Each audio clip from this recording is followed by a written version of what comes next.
Hi all. Last video we discussed about scalability. We saw how to compare two systems in terms of scalability and vertical and horizontal scalability பத்தி பார்த்தோம். So in this video we will be discussing scalability via components.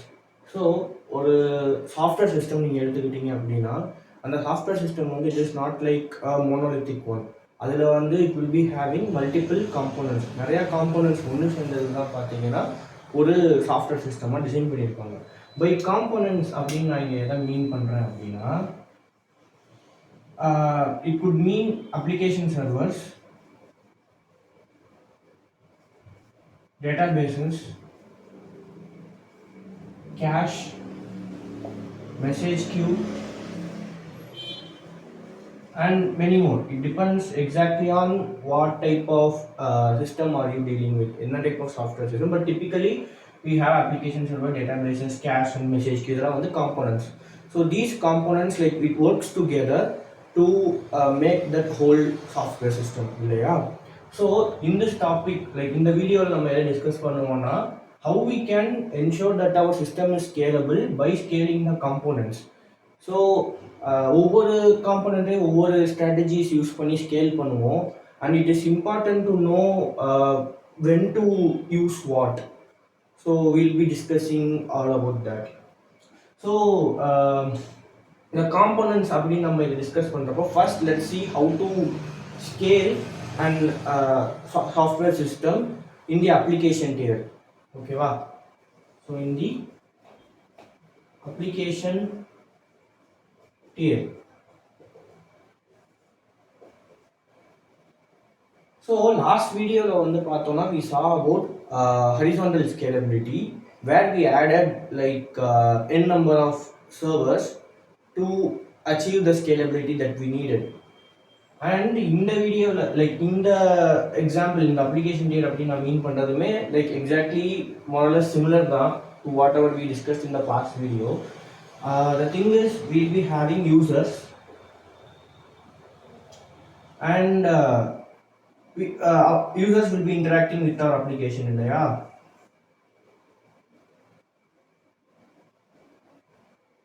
Now this application, it needs to interact with an app server, okay, or some web app server or whatever, the backend server where you have hosted your application. So this, it needs to interact with some logics, endpoints and stuff இல்லையா? அதெல்லாமே நம்ம ஒரு app serverல வச்சுப்போம். And this server, it interacts with a database.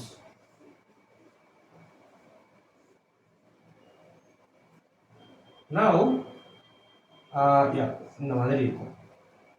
இப்போ application டியர்ல எப்படி நம்ம scale பண்ணலாம் அப்படின்னு பார்த்தோம்னா அதே தான் horizontal scalability we can apply here. So இங்கே ஒரு சர்வர் இருக்கா, we can add multiple servers, just the same thing that we saw in the past video. Server 1, server 2, server 3 இந்த மாதிரி வச்சுட்டு, and முக்கியமானது என்ன அப்படின்னா இந்த இடத்துல we need to add a load balancer to distribute the traffic. So just a second. So இந்த இடத்துல பார்த்தோம் அப்படின்னா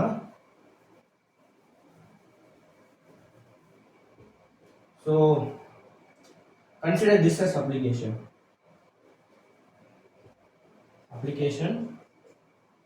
and then users. இந்த இடத்துல we need to have a load balancer, ஒரு nginx மாதிரியான ஒரு load balancer யூஸ் பண்ணலாம். Now this load balancer, it distributes the traffic, incoming traffic to the servers that we have. And இந்த இடத்துல மெயினாக நம்ம பார்க்கக்கூடிய விஷயம் என்ன அப்படின்னா இந்த மாதிரி ஸ்கேல் லைக் ஹரிசாண்டலாக ஸ்கேல் பண்ணுறப்ப at the application dear we need to ensure that our services are stateless. Okay, services are stateless. So past வீடியோலே பார்த்தீங்கன்னா இந்த ஸ்டேட்லெஸ்னஸ் அண்ட் ஸ்டேட்ஃபுல்னஸ் வந்து நம்ம we discussed with an example of session. ஓகேவா? So we need to ensure that all our requests that we make to the server are stateless. So we need அப்படின்னா என்ன மீன் பண்றோம் அப்படின்னா we should not store any intermediary data or any stateful data within servers. ஓகேவா? So session அப்படிங்கிறது ஒரு எக்ஸாம்பிளுக்காக நான் சொல்லியிருந்தேன். So இப்போ நம்ம வந்து ஃபர்ஸ்ட் ரெக்வஸ்ட் சர்வர் ஒன்னுக்கு போகுது, அங்கே ஒரு செஷன் டேட்டா நம்ம ஸ்டோர் பண்ணியிருக்கோம் அப்படின்னா சர்வர் 2 கிட்ட அந்த செஷன் டேட்டா இருக்காது. So it is a strategy that people use to like they build a entire service stateless. So இதை எப்படி அக்கம்ப்ளிஷ் பண்ணுவாங்கன்னா நீங்கள் கேட்டால் அப்போ எப்படி ஆத்தென்டிகேஷன்லாம் பெர்ஃபார்ம் பண்ணுவாங்க ஸ்டேட்லெஸ்லாம் இருந்துச்சுன்னா, எப்படி வந்து அந்த ஸ்டேட் இன்ஃபர்மேஷன்லாம் வந்து ஹோல்ட் பண்ணுவாங்க அப்படின்னு கேட்டிங்கன்னா, people use things like JWT token மாதிரியான விஷயங்கள், ஸ்டேட்லெஸ் ஆத்தென்டிகேஷன் அண்ட் ஆத்தரைசேஷன், இந்த மாதிரியான விஷயங்கள்லாம் பார்த்தீங்கன்னா people will use. Now the second thing என்ன அப்படின்னா, we need to use a proper load balancer and a load balancing strategy. So load balancing strategy or load balancing algorithm நிறையவே இருக்கு, like round robin and then distributing based on the load. So we have lot of algorithms for load balancers and we have to ensure that which one will suit our need. So having a load balancer. இன்னொரு விஷயம் என்ன பண்ணலாம் அப்படின்னா, distributing the server like in different geological location. ஓகேவா? So distribute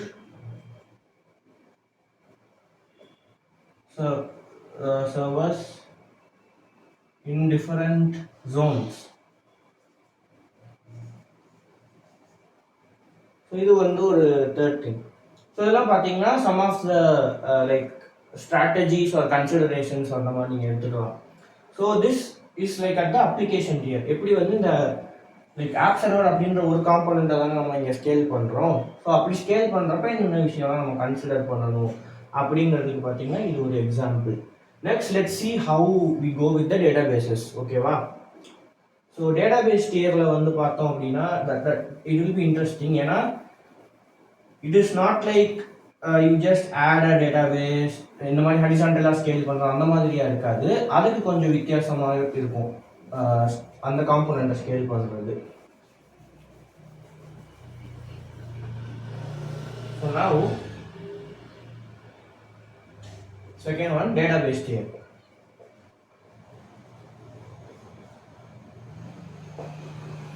இப்போ database டியரில் நம்ம எதை மீன் பண்ணுறோம் அப்படின்னா, we obviously like we need to scale using database. Okay, database அப்படினா காம்போனன்ட் வச்சு நம்ம ஸ்கேல் பண்ண போறோம்.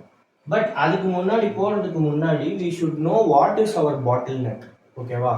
ஸோ இப்போ வந்து first you have to identify weather உங்களோட டேட்டாபேஸ் தான் பாட்டில்நெக்காக இருக்கா அப்படின்னு சொல்லி நம்ம பார்க்கணும். பாட்டில்நெக் அப்படிங்கிறது என்ன அப்படின்னா, லைக் உங்கள் சிஸ்டம் என்டையராக இருக்குது அண்ட் அந்த சிஸ்டமோட பர்ஃபார்மன்ஸ் பார்த்தீங்கன்னா is getting affected because of டேட்டாபேஸா அப்படிங்கிறத வந்து நீங்கள் வந்து யூ ஹாவ் டு என்ஷூர். ஓகேவா? ஸோ ஃபஸ்ட்டு ஸ்டெப் என்ன பண்ணணும்னா, நீங்கள் வந்துட்டு you have to ensure that database is the bottleneck in your system. So அப்படி பாட்டில் நெக் ஆகுது அப்படின்னா எதனால பாட்டில் நெக் ஆகுது அப்படின்னு பார்த்தீங்கன்னா நீங்கள் அடுத்து ஐடென்டிஃபை பண்ண ட்ரை பண்ணணும். ஸோ இது எப்படி வந்து நம்ம பண்ணலாம் அப்படின்னு பார்த்தீங்கன்னா, there is a metric call read right ratio. ஓகேவா? So read right ratio. ஓகேவா? ஸோ இந்த ரீட் ரைட் ரேஷியோ என்ன சொல்லும் அப்படின்னா, how many reads you use and how many reads we do for how many writes அப்படிங்கிறத வந்து மெஷர் பண்ணும். ஓகேவா? இப்போ ஃபார் எக்ஸாம்பிள் 10:1 அந்த மாதிரி இருக்குது அப்படின்னா, for every 1 write operation we do 10 read operation இந்த மாதிரி. ஸோ இதுக்கு ஒரு எக்ஸாம்பிள் பார்த்தோம்னா யூஆர்எல் ஷார்ட்டனர் பார்த்தீங்கன்னா இட்ஸ் அ கிளாசிக்கல் எக்ஸாம்பிள். ஏன் அப்படி சொல்கிறேன்னா, யூஆர்எல் ஷார்ட்னர் எல்லாமே பார்த்தீங்கன்னா ரீட் இன்டென்சிவாக இருக்கும். இப்போ நீங்கள் ஒரு யூஆர்எலை ஷார்டன் பண்ணுறீங்க அப்படின்னா, ஒரு லாங் யூஆர்எல் இருக்குது, அந்த ஒரு யூஆர்எலை ஷார்டன் பண்ணுறீங்க அப்படின்னா அந்த ஷார்டன் பண்ண URL will be read by many people. ஏன்னா லைக் நம்ம டேட்டாபேஸில் போயிட்டு அந்த மேப்பிங் இருக்கும்ல, long URL to short URL mapping இருக்கும். அந்த ரீட் ஆப்ரேஷன் தான் அங்கே நிறையா நடக்கும் when compared to the write operation that we do in our database. கரெக்டா? ஸோ இந்த மாதிரியான இந்த மெட்ரிக் தான் ஃபர்ஸ்ட் பார்த்தீங்கன்னா நீங்கள் வந்து உங்களோட டேட்டாபேஸை ஸ்கேல் பண்ண போறீங்கன்னா பார்க்க வேண்டியது. ஸோ இதை பார்த்து முடிச்சதுக்கு அப்புறமா you have to classify whether your system is read intensive or write intensive or you are having both. அந்த மாதிரி you have to decide. So you can split it into read intensive, write intensive or write ஹெவின்னு சொல்லலாம். Read heavy, right heavy இந்த மாதிரி, are both. இந்த மாதிரி நீங்கள் வந்து பார்க்கணும். இப்போ ரீட் இன்டென்சிவாக இருந்துச்சு அப்படின்னா you have to handle it differently. Write இன்டென்சிவாக இருந்துச்சுன்னா you have to handle it differently. So read இன்டென்சிவாக இருந்துச்சு அப்படின்னா என்ன பண்ணுவாங்க அப்படின்னா, typically what people will do is first thing read replicas add பண்ணலாம். ஓகேவா, ரீட் ரெப்ளிகேஷன் பண்ணலாம் ரீட் இன்டென்சிவாக இருக்குது அப்படிங்கிற பட்சத்தில். And then caching is also an option. So caching tier அப்படின்னு சொல்லி தனியாகவே பார்ப்போம், இருந்தாலும் சொல்கிறேன். caching is also an option. So read இன்டென்சிவாக இருக்கிற பட்சத்தில். ரைட் இன்டென்சிவாக இருக்கிற பட்சத்தில் என்ன பண்ணுவாங்கன்னா ஷார்டிங் பண்ணுவாங்க. ஷார்டிங். ஓகே, ஸோ இதை பற்றி இப்போ நம்ம டீட்டெயிலாக பார்ப்போம். அண்ட் போத் அப்படிங்கிறதுல பார்த்தீங்கன்னா will be using the combination of these things. Read replica, sharding எல்லாத்தையுமே ஒன்றா கூட பீப்புள் யூஸ் சம்டைம்ஸ். அண்ட் இன்னொரு பாட்டில் நெக்கும் இருக்கும். டேட்டாவே ஒரு சில சமயம் பாட்டில் நெக்காக இருக்கும். டேட்டாவே எப்படி பாட்டில் நெக்காக இருக்கும் ப்ரோ அப்படின்னு கேட்டிங்கன்னா, லெட்ஸ் சே இப்போ நம்ம டிஸ்கஸ் பண்ணது எல்லாமே பார்த்தீங்கன்னா ரிலேஷனல் டேட்டா பேஸா. ஓகேவா, ரிலேஷனல் டேட்டா பேஸில் will be having concrete schemas. ஓகேவா, கான்க்ரீட் ஸ்கீமாஸ் இருக்கும். இப்போ லெட்ஸ் சே என்னோட டேட்டா, இன்கமிங் டேட்டா வந்து பார்த்தீங்க அப்படின்னா it is not of a structure type. அதாவது அது வந்து கான்க்ரீட் டேட்டாவாக இல்லை, அதாவது கான்க்ரீட் ஸ்கீமாவாக இல்லை. ஓகேவா, இட் இஸ் ரொம்ப எனக்கு சேஞ்ச் ஆகிக்கிட்டே இருக்குது டேட்டாவோட ஃபார்மேட் அப்படின்னு வச்சுப்போம். இது எந்த மாதிரி எக்ஸாம்பிள், இதுக்கு எந்த மாதிரி எக்ஸாம்பிள் கொடுக்கலாம் அப்படின்னா லாக் டேட்டா, அதுக்கப்புறம் பார்த்தீங்கன்னா கிளிக் ஸ்ட்ரீம் டேட்டா, இந்த மாதிரி டேட்டாலாம் உள்ள இன்கமிங் வர என்ன ஆகும் அப்படின்னா இது வந்து இந்த ஸ்ட்ரக்சர் தான் ஃபாலோ பண்ணணும் அப்படின்னு உங்களால் சொல்ல முடியாது. எக்ஸாக்டாக இந்த ஸ்கீமா தான் ஃபாலோ பண்ணணும் அப்படின்னு சொல்ல முடியாது. அப்போ வந்து உங்களுக்கு டேட்டாவே தான் பாட்டில் நெக்காக இருக்கும். இமேஜின் பண்ணி பாருங்கள், you are using a relational data base and இந்த மாதிரி உள்ளே வர டேட்டாவை நீங்கள் ஃபஸ்ட்டு பார்ஸ் பண்ணணும். பார்ஸ் பண்ணி முடிச்சதுக்கப்புறமா அதை வந்து ஒரு ஸ்டாண்டர்ட் ஃபார்மேட்டுக்கு மாற்றணும். அதுக்கப்புறமா தான் உங்கள் ரிலேஷனல் டேட்டா பேஸில் ரைட்டே பண்ண முடியும். அப்படின்னா you are doing a lot of overhead before that, இல்லையா? ஸோ அதை வந்து எப்படி பண்ணலாம் அப்படின்னா இன்னொரு இது using a NoSQL database, NoSQL approach. ஓகேவா, நோஸ்ஈக்குவல் அப்ரோச் தனியாக இருக்குது. ஸோ இப்போ இதில் எந்த பாட்டில் நெக் உங்களோடது டேட்டானால வரக்கூடிய பாட்டில் நெக்கா இல்லாட்டினா, ஸோ இந்த மூணு பார்த்தீங்கன்னா ரீட் ரைட் ரேஷியோ வச்சு நீங்கள் மெஷர் பண்ணிடலாம். இந்த மூணையும் இது வந்து பார்த்தீங்க அப்படின்னா டேட்டாவோட ஃபார்மேட்டை பொறுத்து இருக்கு, நேச்சரை பொறுத்து. ஸோ இதை வச்சு தான் நீங்கள் டிசைட் பண்ணணும். இப்போ இது மட்டும் இல்லை, there are lot of ways. I am just telling you the typical ways to do. ஓகேவா, ஸோ இப்போ வந்து இந்த இண்டிவிஜுவலாக நம்ம ரீட் ரெப்ளிகா, ஷார்டிங் இதெல்லாம் பற்றி பார்ப்போம். Just a second.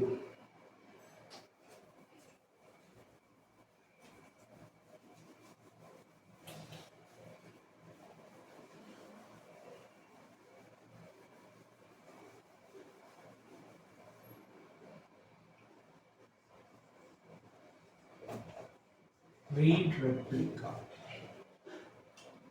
So read ரெப்ளிகாவில் என்ன பண்ணுவோம், ஆப்வியஸாக நேம்லேயே உங்களுக்கு தெரிஞ்சிருக்கும். we will be replicating the database. ஓகேவா, ஸோ இங்கெல்லாம் நம்மளோட அப்ளிகேஷன் இருக்குது அப்படின்னா we will be having a primary database and a replica.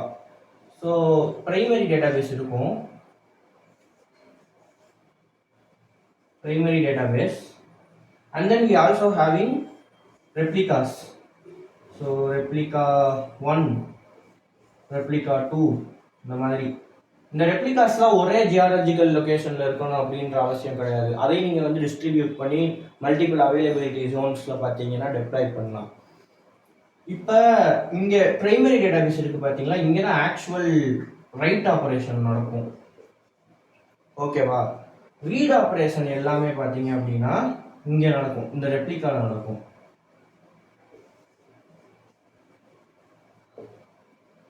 And இது வந்து இந்த பிரைமரி டேட்டா பேஸோட ரெப்ளிகாவாக பார்த்தீங்கன்னா இந்த ரெண்டுமே இருக்கும்.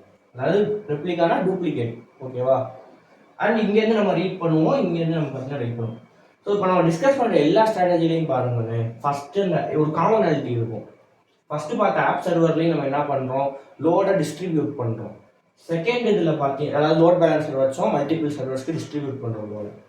செகண்ட் இதில் பார்த்தோம் அப்படின்னா இங்கேயும் நம்ம வந்து டிஸ்ட்ரிபியூட் பண்ணி விடுறோம் லோடை வரக்கூடிய ரெக்வஸ்ட்டு. ஸோ சிஸ்டம் டிசைனில் ஒரு முக்கியமான இது எப்படி சொல்ல, something you need to know is how to distribute. ஓகேவா, நீங்கள் ஹாட்ஸ்பாட்ஸை, அதாவது நம்ம டிஸ்ட்ரிபியூட் ஆகாமல் இருந்துச்சு அப்படின்னா இட் வில் கிரியேட் ஹாட்ஸ்பாட்ஸ். அந்த ஹாட்ஸ்பாட்ஸ் எப்படி ப்ரிவென்ட் பண்ணுறது, அதுதான் வந்து like one of the core thing about system design. So இந்த மாதிரி ரீட் ரெப்ளிகாஸ் வந்து நீங்கள் யூஸ் பண்ணலாம். அண்ட் இதை ரெப்ளிகேட் பண்ணுறதுக்கு நிறையா ஸ்ட்ராட்டஜிஸ் இருக்குது. It depends on what ever database that you use. ஒவ்வொருத்தவங்க ஒவ்வொரு மாதிரி ஸ்ட்ராட்டஜிஸ் வந்து யூஸ் பண்ணியிருப்பாங்க. இதில் என்ன இப்போ பிரச்சனை வரும் அப்படின்னு பார்த்தீங்கன்னா, ஸ்டேல் டேட்டா வர்றதுக்கு நிறையா வாய்ப்பு இருக்குது. ஸோ ஸ்டேல் டேட்டா அப்படின்னு நம்ம எதாவது மீன் பண்ணுறோம் அப்படின்னா, இப்போ இந்த பிரைமரி டேட்டா பேஸ்லேருந்து இந்த ரெப்ளிகாவுக்கு காப்பி ஆகணுங்கிற டேட்டா, அது காப்பி ஆகிறதுக்கு ஒரு டைம் ஆகும். அப்போ வந்து லெட்ஸே இது வந்து இது ரெண்டுமே வந்து ஒரே ஸ்டேட்டில் இருக்குது, இந்த பிரைமரி டேட்டா பேஸும் இந்த ரெப்ளிகாவும் அப்படின்னு வச்சுப்போம். அதாவது கன்சிஸ்டண்ட்டாக இருக்குது, எல்லாமே சிங்கிள் இருக்குது அப்படின்னு வச்சுப்போம் இனிஷியலாக. இப்போ இங்கே வந்து பார்த்தீங்கன்னா ஒரு ரைட் நடக்குது, ரைட் ஆப்ரேஷன் 1. அப்போ என்ன ஆகுது அப்படின்னா இந்த பிரைமரி டேட்டா பேஸ் அப்டேட் ஆகிடுது. இப்போ இது அப்டேட் ஆனதுக்கப்புறமா நான் இந்த ரெப்ளிகேஷனை இங்கே பண்ணணும் இல்லையா, அது பண்ணதுக்கு முன்னாடியே எனக்கு இன்னொரு ஒரு ரீட் ரெக்வஸ்ட் வந்து நான் அந்த டேட்டாவை ரீட் பண்ணுறப்ப அப்டேட் ஆகாத டேட்டா எனக்கு வந்து பார்த்தீங்கன்னா அப்ளிகேஷனுக்கு ரிட்டர்ன் ஆகிறதுக்கு வாய்ப்பு இருக்குது. அதுதான் வந்து ஸ்டேல் டேட்டா அப்படின்னு சொல்லுவோம். இது வந்து totally depends on what strategy for replication that you use. So நீங்கள் வந்து எப்படி சொல்ல, ரொம்ப கன்சிஸ்டன்சி இது பண்ணுறீங்கன்னா அதுக்கு ஒரு சில ஸ்ட்ராட்டஜிஸ் இருக்குது. இல்லை எனக்கு ஈவென்ச்சுவல் கன்சிஸ்டன்சி இருந்தாலே போதும் அப்படின்னா that has different strategies. So this is the whole about replica. And yeah, இப்போ நம்ம அடுத்து பார்த்தீங்கன்னா ஷார்டிங் பற்றி பார்ப்போம். ஸோ ஷார்டிங்கில் என்னென்னா, முன்னாடியே சொன்ன மாதிரி ரைட் இன்டென்சிவாக அவங்க சிஸ்டம் இருக்கிறப்ப will be using sharding. Sharding என்ன பண்ணுவோம்னா, அந்த டேட்டா பேஸே வந்து வில் பி ஸ்பிளிட்டிங். ஓகேவா, பிரிச்சுடுவோம். டேட்டா பேஸே வந்து பேஸ்ட் ஆன் த டேட்டா நம்ம வந்து அப்படியே பிரிச்சுடுவோம். ஸோ இது எப்படி இருக்கும் அப்படின்னா, ஆப் இங்கே இருக்கும், and then we have some distributing service. So இங்கேருந்து பார்த்தீங்க அப்படின்னா shard 1. So first shard, second shard, third shard, இந்த மாதிரி ஒரு 3 ஷார்ட் இருக்குது அப்படின்னு வச்சுக்குவோம். இப்போ இந்த ஷார்டிங்கில் என்ன பண்ணுவோம் அப்படின்னா, let's say there different ways to implement sharding. Hash based sharding இருக்குது, ரேஞ்ச் பேஸ்டு ஷார்டிங், இந்த மாதிரி டெக்னிக்ஸ் இருக்குது. ஒரு ரேஞ்ச் பேஸ்ட் ஷார்டிங் எக்ஸாம்பிள் எடுத்துப்போம். இப்போ let's say users A to what to say B, ஏலேருந்து பி வரைக்கும் பார்த்தீங்க அப்படின்னா இந்த ரேஞ்சில் வரணும் அந்த மாதிரி. ஸோ இன்னும் சிம்பிளாக சொல்லலாம், இந்த யூஸ் பண்ணோம்னா லெட்ஸே 1லேருந்து 1000. ஓகேவா, லெட்ஸே ஐடின்னு வச்சுப்போம், இதான் யூசர் ஐடி, அந்த மாதிரி வச்சுப்போம். 1லேருந்து 1000 கூட இருக்க யூசர் ஐடி எல்லாம் பார்த்தீங்கன்னா இந்த ஷார்டுக்குள்ளே போயிடுவாங்க. அதே மாதிரி 1001லேருந்து 2000 இருக்கிறவங்க எல்லாருமே பார்த்தீங்கன்னா இந்த ஷார்டுக்கு போயிடுறாங்க. 2000 டு ரெஸ்ட்டு. ஓகேவா, 2001லேருந்து rest of the user ID இருக்கிறவங்கலாம் ஷார்டு 3க்கு போயிடுறாங்க அப்படின்னு வச்சுப்போம். ஸோ ஷார்டிங் பொறுத்தளவு என்ன அப்படின்னா, நம்ம டேட்டா பேஸே வந்து ஸ்பிட் பண்ணுற மாதிரி. ஸோ ரைட் ஆப்ரேஷன்ஸ் எல்லாமே பார்த்தீங்கன்னா இந்த இண்டிவிஜுவல் ஷார்ட்ஸில் நடக்கும். ஓகேவா, ஸோ இங்கே ஷார்ட்ஸையுமே டிஸ்ட்ரிபியூட் பண்ணலாம். அண்ட் இதுக்கான இம்ப்ளிமெண்டேஷன் இதுக்கான என்ன பிரச்சனை அப்படின்னா, இதை மேனேஜ் பண்ணுறது கொஞ்சம் காம்ப்ளிகேட்டடாக இருக்கும். ஓகேவா, ஸோ டிரான்சாக்ஷன்ஸ் எல்லாமே அதாவது இந்த எப்படி சொல்ல, ஆசிட் கம்ப்ளைண்ட்டாக உங்கள் சாஃப்ட்வேரை நீங்கள் எழுதணும் வைக்கணும் அப்படின்னு நினைக்கிறப்ப டிரான்சாக்ஷன்ஸ் வந்து ரொம்ப யூஸ்ஃபுல்லாக இருக்கும். பட் அந்த டிரான்சாக்ஷனை ஷார்டிங் இருக்கிறப்ப இம்ப்ளிமெண்ட் பண்ணுறது பார்த்தீங்கன்னா கொஞ்சம் காம்ப்ளிகேட்டடான ஒர்க்கு, நிறைய விஷயத்தை கன்சிடர் பண்ணி பில்ட் பண்ணுற மாதிரி இருக்கும். நம்ம டேட்டா பேசஸ் பற்றி டெப்த்தாக பார்க்குறப்ப will going to that details. So for now நீங்கள் பார்த்தீங்கன்னா இது வந்து ஒரு அப்ரோச். ஓகேவா, ஸோ இன்னொரு அப்ரோச் இருக்குது, அதான் hash based implementation. Let's say நம்மகிட்ட ஒரு ஹேஷ் ஃபங்க்ஷன் இருக்குது, h of x equal to x mod 3 அப்படின்னு வச்சுப்போம். ஏன்னா இங்கே 3 இது இருக்குல்ல, 3 ஷார்டு, அதனால நான் வந்து x mod 3 அப்படின்னு போட்டிருக்கேன். இப்போ வந்து வரக்கூடிய ஐடி பார்த்தீங்கன்னா நான் மாடுலோ 3 எடுக்கிறப்ப எனக்கு 0 அப்படின்னு வந்துருச்சு அப்படின்னா it will go to shard 1. அதே இது எனக்கு வந்து 1 அப்படின்னு வந்துருச்சு அப்படின்னா ஷார்ட் 2க்கு போகும், 2 அப்படின்னு வந்துச்சுன்னா இந்த ஷார்ட் 3க்கு போகுது. ஓகே, அதெல்லாம் சிம்பிளாக ஷார்ட் பேஸ் அது ஹேஷ் பேஸ்ட் ஷார்டிங் பண்ணுறது. So the thing about sharding அப்படிங்கிறது என்னன்னா you are basically splitting your database into multiple what to say shards and அந்த ஒவ்வொரு ஷார்ட்லேயும் ரைட் ஆப்ரேஷன்ஸ் இண்டிவிஜுவலாக நடக்கும். ஸோ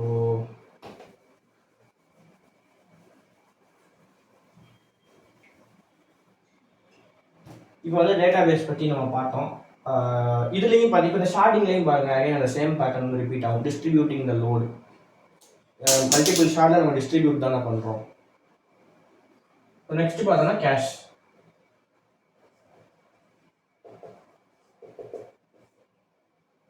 மோஸ்ட் சிஸ்டமில் பார்த்தீங்கன்னா கேஷிங் வந்து அதிகமாக யூஸ் பண்ணுவாங்க. ஏன்னா வந்து அது ஒரு எப்படி சொல்ல it's much convenient and easier way. ரொம்ப எப்படி சொல்ல small trick does a lot of thing. அந்த மாதிரி ஒரு சின்ன விஷயம் தான், but it do a lot of things. So கேஷிங்கில் வந்து நம்ம மெயினாக என்ன பண்ணுவோம் அப்படின்னா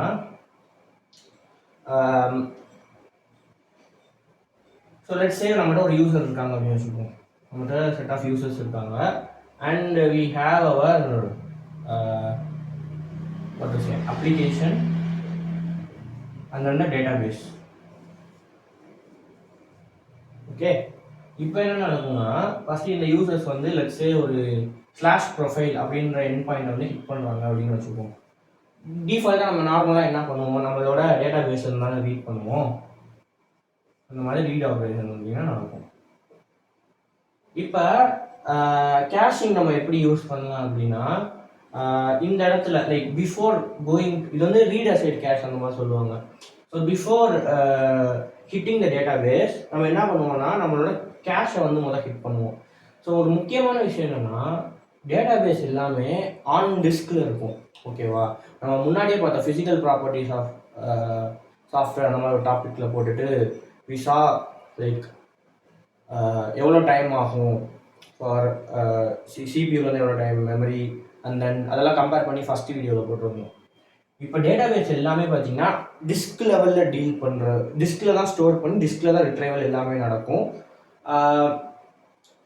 அதில் இண்டெக்ஸிங் அப்படின்னு சொல்லிட்டு ஒரு ஆப்ஷன் இருக்குது. அது யூஸ் பண்ணோம் அப்படின்னா it uses B plus tree implementation to fetch data pastor.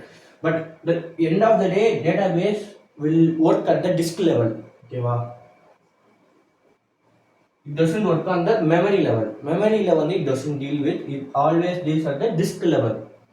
இப்போ டிஸ்கில் டீல் பண்ணுறோம் அப்படின்னா என்னன்னா இட் இஸ் ஆப்வியஸ்லி ஸ்லோ.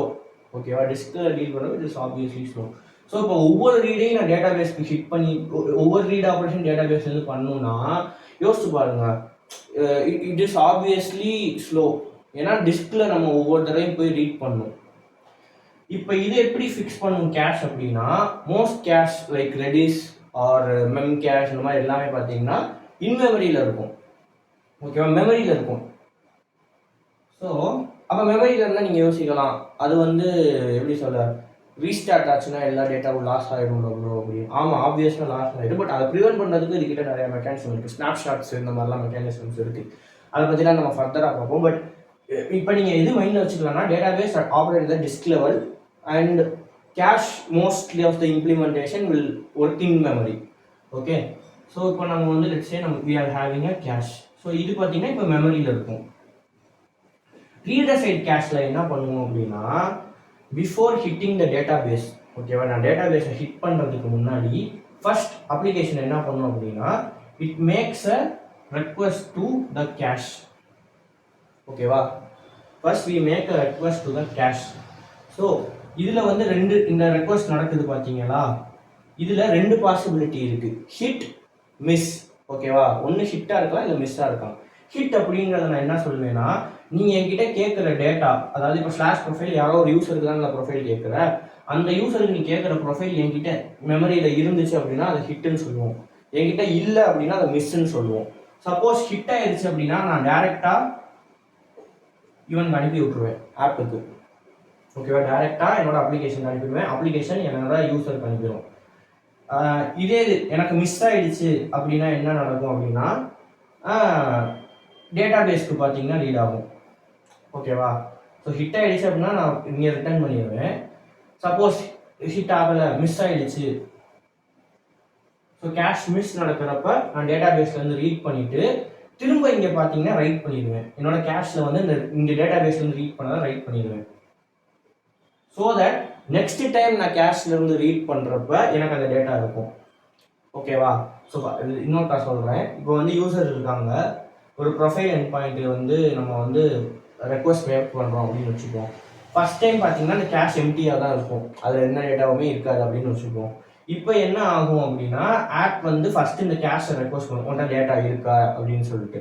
அதுக்கிட்ட வந்து என்ன சொல்லுவோம் அப்படின்னா இந்த இடத்துல இப்போ எம்டியாக தானே இருக்கு நம்மளோட கேஷ் இனிஷியலாக. ஸோ அது வந்து பார்த்தீங்கன்னா இட் வில் சே நோ, என்கிட்ட டேட்டா இல்லை அப்படின்னு சொல்லிட்டு மிஸ் அப்படின்னு கேஷ் மிஸ் ஆயிடும். ஓகேவா. ஸோ கேஷ் மிஸ் ஆச்சுன்னா ஆப் என்ன பண்ணும், it will make request to the data base. இப்போ இங்கே டேட்டா பேஸ் ரெக்வஸ்ட் பண்ணோம், டேட்டா பேஸில் ஆப்வியஸாக அந்த டேட்டா இருக்கும், it will return to the application.